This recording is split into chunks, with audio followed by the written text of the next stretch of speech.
Ang programang ito ay rated SPG. Striktong patnubay at gabay ng magulang ang kailangan. Maaaring may masiselang tema, lengguwahe, karahasan, sexual, horror o droga na hindi angkop sa mga... Hanggat nawawala si Pepe, nakabantay sila sa iyo.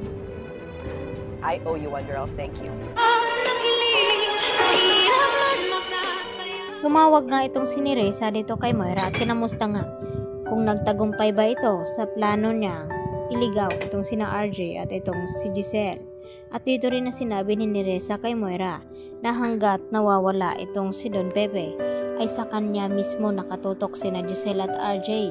At dito naman na nagpapasalamat ng husto itong si Moira sa kanyang kaibigan na si Neresa, dahil kung hindi dahil sa sinabi ni Neresa na nakasunod itong sina RJ at Giselle, tiyak na nahuli na ito at natunton kung nasaan itong si Don Pepe. Kaya naman, kinatuwa ng husto ni Moira ang balita dito ni Neresa na hindi ito nagtagumpay sina Giselle at RJ na mahuli ito.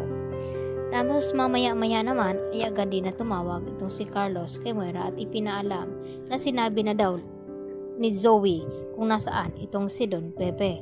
At dito nagalit itong si Moira dahil parang sinuplong na rin ni Zoe ito dito kay Carlos itong si Moira na siya nga ang may pakana ng pagkawala ngayon ni Don Pepe.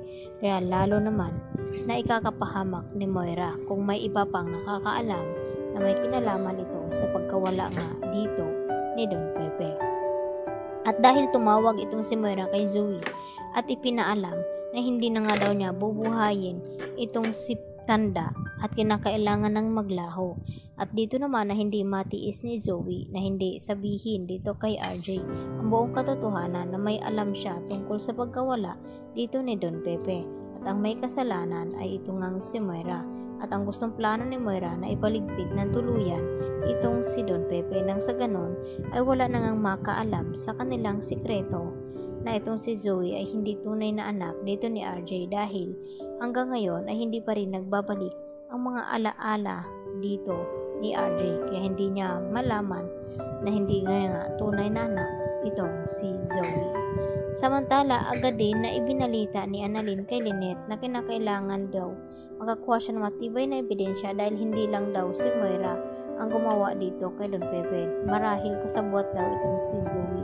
Kaya ginabahan din itong si Lynette na baka mapahamak itong kanyang anak na si Annalyn, dahil sa gustong mangyari ni Annalyn na lolo daw niya ang nawawala at kinakailangan daw niyang mailigtas ito dito sa mga kamay ni Moira at maabutan pa itong kanyang lolo. Kaya nag-aalala nga ng husto itong si Annalyn.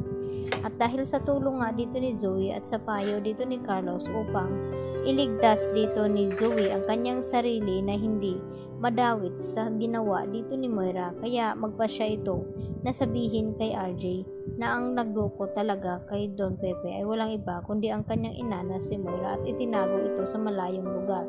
Subalit nagbabanta itong si Moira na tapusin na nga itong si Don Pepe, kaya hindi matukoy ngayon ni Zoe kung buhay pa ba itong kanyang lolo o baka tinuluyan na nga ni Balahadia at Moira itong matanda na patahimikin nang sa ganon wala ng sakit sa ulo ni Moira na malaman kung sino ang ama dito ni Zoe. Ganon din naman ang gusto mangyari ni Carlos na kung malaman ng lahat lalo na kay Lynette, tiyak na masisira daw silang lahat dahil sa sekretong ito. Kaya mabigat sa loob ni Zoe at hindi niya kayang mangyari iyon na may mangyaring masama kay Don Pepe. Yan ang ating pagkaabangan maya-maya ng konti mga kapuso. Dito lamang yan sa Awat Kamay na Pangarap.